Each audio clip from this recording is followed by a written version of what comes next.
নববর্ষের শুভেচ্ছা সবাইকে। ব্যবসা বাণিজ্যের বিশ্লেষণ নিয়ে ডিবিসি নিউজের নিয়মিত আয়োজন ইসলামী ব্যাংক চালিখাতায় স্বাগত জানাচ্ছি। আপনাদের সাথে আছি আমি রিফাত নোভা। বাঙালির সাংস্কৃতিক ঐতিহ্যে পরিণত হওয়া পহেলা বৈশাখের শুরুটা কিন্তু ব্যবসা বাণিজ্য থেকেই। মুঘল আমলে কর সংগ্রহের সুবিধার জন্য চালু হয় বাংলা সন গণনা। কর সংগ্রহের বৈশাখ মাসের প্রথম দিনটিতে তখন আয়োজন হতো নানা অনুষ্ঠান আর মেলার। কালের বিবর্তনে পহেলা বৈশাখে বাণিজ্যের সে আবেদন কমলেও একেবারেই কিন্তু শেষ হয়ে যায়নি। এখন এই উৎসবকে কেন্দ্র করে হয় নানা রকম পণ্যের বেচাকেনা। বনেদি ব্যবসায়ীরা এখনও চালু রেখেছেন হালখাতা। বাংলা বছরের প্রথম দিনে এখনও অনেক ব্যবসায়ী পরিবর্তন করে হিসেবের লাল মলাটের তালিখাতা। আর এসব নিয়ে এখনও বৈশাখ কেন্দ্রিক উৎসব কেন্দ্রীয় গতি পায়, অর্থনীতি পায় গতি। এ নিয়ে আমাদের আজকের আলোচনার বিষয় বৈশাখের অর্থনীতি। আলোচনা করতে আমাদের সঙ্গে অনলাইনে যুক্ত আছেন জাহাঙ্গীরনগর বিশ্ববিদ্যালয়ের অর্থনীতি বিভাগের অধ্যাপক ডক্টর শরমিন্দু নীলর্মী এবং আরও আছেন আমাদের সাথে রং বাংলাদেশের প্রধান নির্বাহী সৌমিক দাস। আপনাদের দুজনকেই স্বাগত জানাচ্ছি আমাদের আজকের তালিখাতার আয়োজনে। দর্শক, আমরা আলোচনায় ফিরব, কিন্তু তার আগে আমরা দেখে আসব একটি ছোট্ট নিউজ।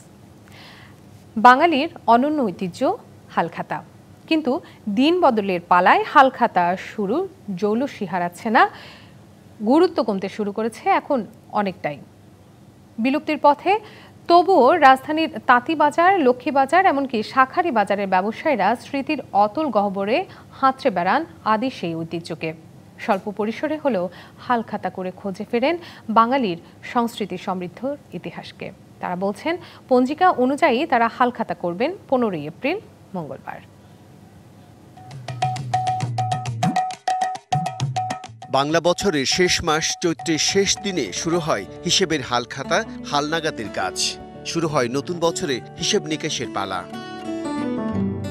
পুরান ঢাকার শাঁখারী বাজার ও তাঁতিবাজারের ব্যবসায়ীরা উৎসবের আনন্দে হালখাতা উদযাপনের অপেক্ষায়।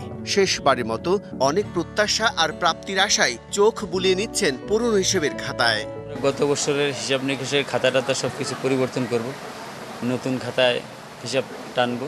যারা আমরা হিন্দু সম্প্রদায়ে আছি তারা আমরা পঞ্জিকা মতে শুভ কাজগুলি করি, সেই হিসাবে আমাদেরটা মঙ্গলবার পয়লা বৈশাখ পড়ছে। হালখাতা আবহমান বাংলার এক চিরায়ত সংস্কৃতি। পুরনো হিসেবের খাতা বন্ধ ও নতুন হিসেবের খাতা খোলার আনন্দ আয়োজন, সঙ্গে আপ্যায়ন ও আনুষ্ঠানিকতার নামই হালখাতা বলছেন ব্যবসায়ীরা।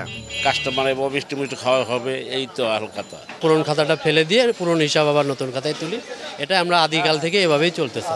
নতুন পুরাতন হিসাব হালনাগাদ হতো, এগুলো তেমন একটা এখন আর নেই আগের ভাবে। পুরনো ঢাকার স্বর্ণ ব্যবসায়ীদের মধ্যে হালখাতা করার প্রচলনটা অন্য ব্যবসায়ীদের চেয়ে একটু বেশি। এ উপলক্ষে থাকে বিশেষ ছাড়। হালখাতায় নতুন কিছু, যারা পুরো হিসাব টিসাব ক্লিয়ার থাকলে তাদের কিছু গিফট দেবই। ম্যাকিং যেটা 100%, ওটা হালখাতার উপলক্ষে এটা 90% ছাড় থাকবে। এদিকে হালখাতাকে ঘিরে লাল খাতা বিক্রির কদর বেড়েছে জোরে সোরে। সকাল থেকে মধ্যরাত পর্যন্ত যেন দম ফেলা সময় নেই বিক্রেতাদের। বিক্রি ভালো হয় খুশি তাদের চোখে মুখে। সকালে 7টা থেকে শুরু করছি, একাধারে রাত 12টা পর্যন্ত চলবো। আজ কয়েক বছরের মধ্যে এবার একটু তা ব্যবসা বাণিজ্য ভালো।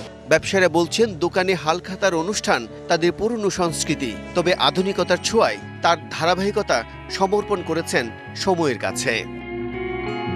লাল শালু কাপড়ে মোড়ানো এই খাতা দিয়ে করা হালখাতার হালচাল এখন নাকি খুব একটা ভালো নেই।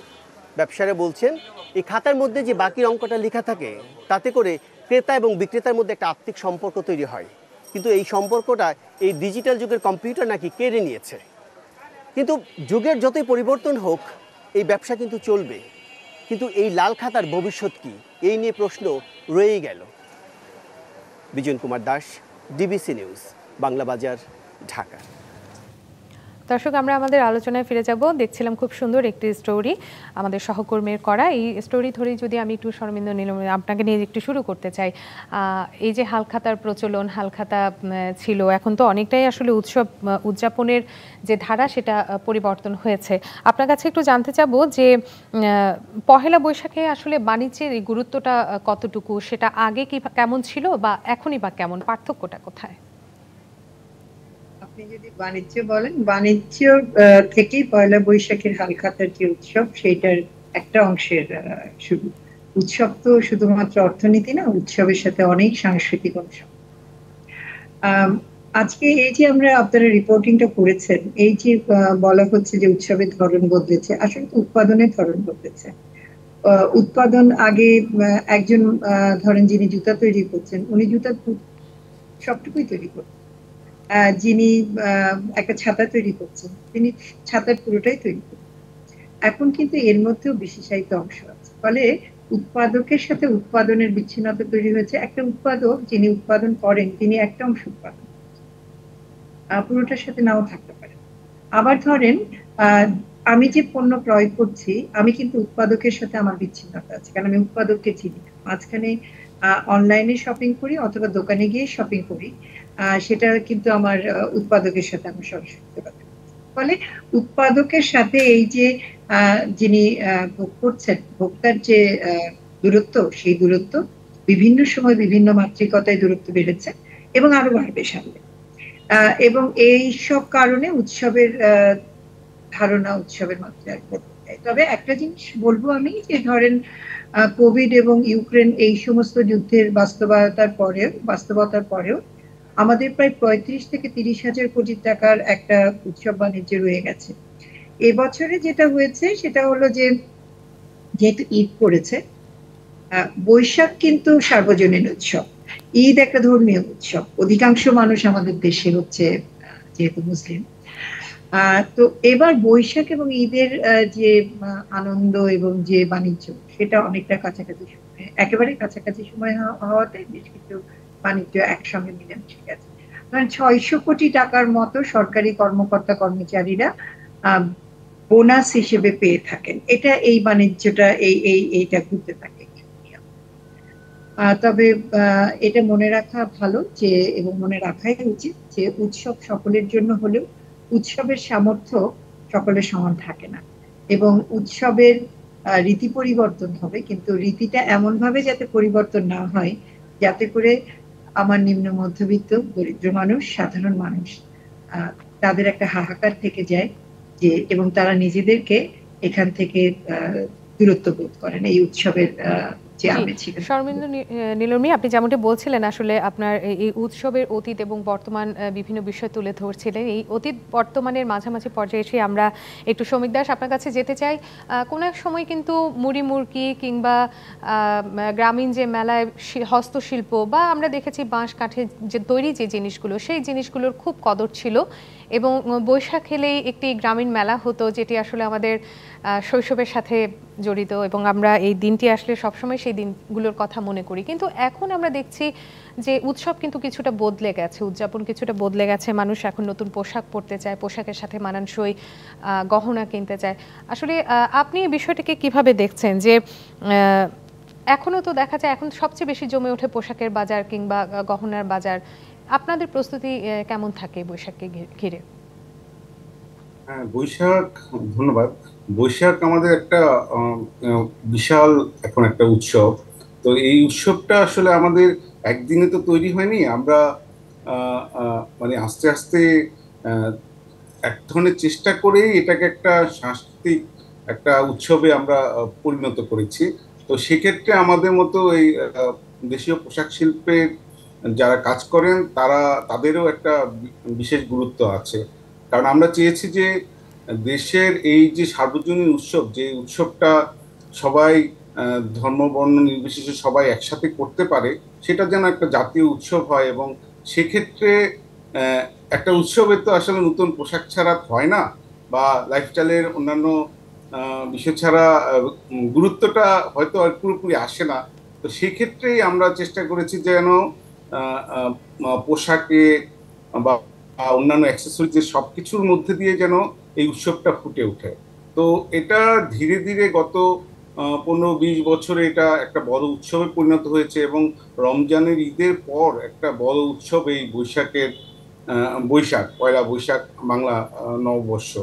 এর জন্য আমরা আসলে পুরো বছর ধরেই আমরা প্রস্তুতি নেই, এবং এর জন্য আমাদের আলাদা প্রোডাক্ট লাইন এবং আলাদা, যেমন আমরা রং বাংলাদেশ আমরা থিমেটিক কাজ করে থাকি, তো থিম ভিত্তিক কাজ করে দেখে আমাদের বৈশাখের জন্য আলাদা থিমও থাকে এবং আলাদা মোটিভ বাছাই করে নিয়ে আমরা কাজ করি। এবং আমরা আসলে যেমনটি বলছিলাম যে এই যে মানুষের উদযাপনের ধরনটা পাল্টে গেছে, আপনি বলছিলেন যে সেই যে উৎসব তার সাথে মানানসই তেমন মোটিভ কিংবা তেমন এই জিনিসটা আপনার কাছে জানতে যাব, আসলে এই ধারণাটা আসলে কোথা থেকে যে সেই মোটিভকে তুলে ধরা কিংবা সেই উৎসবের রংটাকে পোশাকে ফুটিয়ে তোলা? এই গ্রাম বাংলার বা এই গ্রামীণ সংস্কৃতির একটা বড় বলয় আমাদের এই বাঙালিয়ানার মধ্যে আছে। তো আমরা এটার ঐতিহ্যটা আসলে অনেক বড়।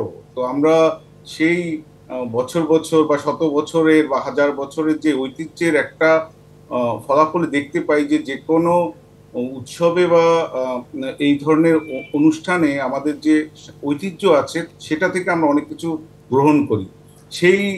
সেই বিষয়টা নিয়ে আসলে সেজন্য আমাদের বাস্তবতা যে আমরা ওই গ্রামীণ ঐতিহ্য হোক, আমাদের সংস্কৃতির ঐতিহ্য হোক, তার অংশগুলোকে নিয়েই আমাদের এই আয়োজনটা থাকে আর কি, এবং ওটা থেকেই আমাদের মোটিভগুলি আমরা এই জন্যই গ্রহণ করি। জি, আমরা কিন্তু সবসময় সেই যে আমাদের গ্রামীণ ঐতিহ্যের কথা পহেলা বৈশাখ আসলে কিন্তু সেই বিষয়টি বারবারই চলে আসে এবং আমরা সেটাকে কিন্তু ধারণ করে যাই। জি, এ পর্যায়ে শর্মিন্দু নীলর্মী, আপনি এবং শমিক দাস আপনারা দুজনই আমাদের সাথে থাকবেন কিছুক্ষণ। আমরা ছোট্ট একটি বিরতির পর আবারও এই আলোচনায় ফিরে আসবো। বিরতি নিচ্ছি ব্যবসা বাণিজ্যের বিশ্লেষণ নিয়ে। ডিবিসি নিউজের নিয়মিত আয়োজন ইসলামিক ব্যাংক চালিকাতায়, সঙ্গে থাকুন। আবারও স্বাগত জানাচ্ছি ব্যবসা বাণিজ্যের বিশ্লেষণ নিয়ে ডিবিসি নিউজের নিয়মিত আয়োজন ইসলামিক ব্যাংক চালিকাতায়। আজকে আমাদের আলোচনার বিষয় বৈশাখের অর্থনীতি। আমাদের সঙ্গে দুজন অতিথি যুক্ত আছেন। আমরা আবারও আমাদের অতিথির কাছে যেতে চাই। এ পর্যায়ে আমি একটু শর্মিন্দু নীলর্মী আপনার কাছে আবার একটু যেতে চাচ্ছি। আজ সারাদিন ব্যাপী আমরা দেখেছি নানা আয়োজন ছিল ঢাকায়, রাজধানী ঢাকা সহ সারা দেশে নানা আয়োজন ছিল। গ্রামীণ কিছু আয়োজনের পাশাপাশি বা নিয়মিত যে আয়োজনগুলো আসলে আমরা দেখি, আনন্দ শোভাযাত্রা দেখেছি আমরা, গ্রামীণ মেলা অনেক জায়গায় আয়োজন করা হয়েছে, সাংস্কৃতিক অনুষ্ঠানে আয়োজন করা হয়েছে। পাশাপাশি কিন্তু আমরা আরেকটি জিনিস দেখেছি, সেটি হচ্ছে বিভিন্ন 5 তারকা হোটেলগুলোতে বৈশাখের নানা আয়োজন করা হয়েছে এবং কর্পোরেট প্রতিষ্ঠানগুলো কিন্তু তাদের নিজস্ব ভঙ্গিমায় নানান রকমের অনুষ্ঠান আয়োজন করেছেন বৈশাখকে ঘিরে। আপনার কাছে একটু জানতে চাচ্ছি যে এতে করে অর্থনীতিতে যে বাড়তি কোনো গতি যোগ হয়েছে কিনা, বা আপনি এ বিষয়ে কি বলবেন, কিছু মনে করবেন কিনা যে কেমন হচ্ছে, বা বাড়তি কোনো গতির ক্ষেত্রে বা বৈদেশিক ক্ষেত্রে যদি তাদের, আমি যদি বলি যে তাদেরকে জানান দেওয়া বা তাদেরকে প্রচারণা যে আমাদের দেশের এরকম একটি অনুষ্ঠান এইভাবে উদযাপন করা হয়ে থাকে, বা এর মর্মটা কি, তারা আসলে কিভাবে দেখছে এই বিষয়টি? আমি আপনাকে একটু এই পর্যায়ে থামিয়েই বলি, আপনি 5 তারকা হোটেলের খবর আমি খুব একটা জানি না, কারণ আমার 5 তারকা হোটেলে কেউ যদি সভা সমিতিতে দাওয়াত না দেন, আমি নিজে থেকে সেখানে যাই বা সেখানে যাওয়ার কোনো অভ্যাস আমার আছে এবং আমি এটা মানে এটা আমি বলছি, দায়িত্ব নিয়েই বলছি যে 5 তারকা হোটেলে বৈশাখে যারা যান তারা 5 তারকা হোটেলে বছরের অন্যান্য সময়ও যেতে পারেন। ফলে তাদের আজকের যাওয়াতে বিশেষভাবে অর্থনীতির কোনো গতি সঞ্চার হয়েছে এরকম মনে হয় না। তবে হ্যাঁ, সাধারণ মানুষ, গ্রাম তো এখন বদলে গেছে, এই গ্রাম তো আর মানে আগের যে গ্রামের আদল সেটা নাই, গ্রাম এখনো আছে, নতুন আঙ্গিকে আছে।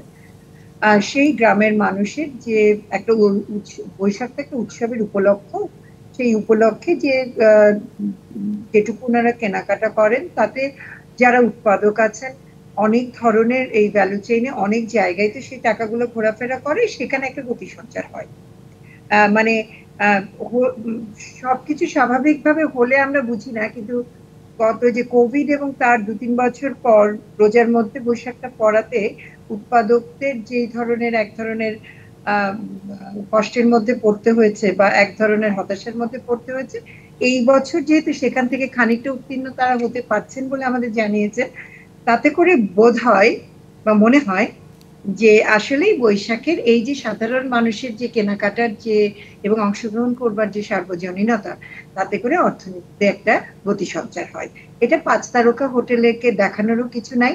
আরেকটা জিনিস হচ্ছে, আমাদের যদি আমাদের সংস্কৃতি শুধুমাত্র বৈশাখ কেন্দ্রিক নয়, তবে বৈশাখের একটা বড় সুযোগ হচ্ছে একটা সার্বজনীন, এটা সংস্কৃতি হিসেবে সারা বছরই আসলে এই সার্বজনীনতা ধরে রাখাটাই আমাদের কর্তব্য এবং এইটাই আমাদের সংস্কৃতির অংশ হয়ে যাবে বলে আমরা আশা করি এবং এটা আসলে প্রতিদিনই মানুষকে জানান।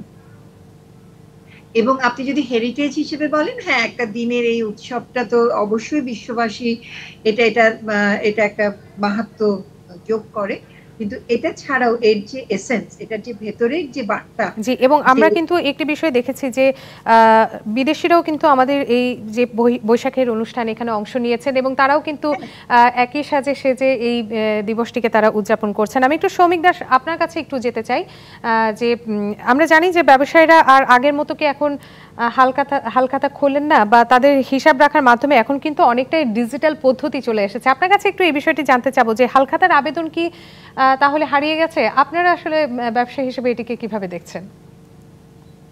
বিষয়টা হচ্ছে কি, হিসাব তো আসলে হিসাবের মতোই আছে। তো হিসাবটার এটা ম্যানুয়াল থেকে একটা ডিজিটাল পদ্ধতিতে গিয়েছে আর কি।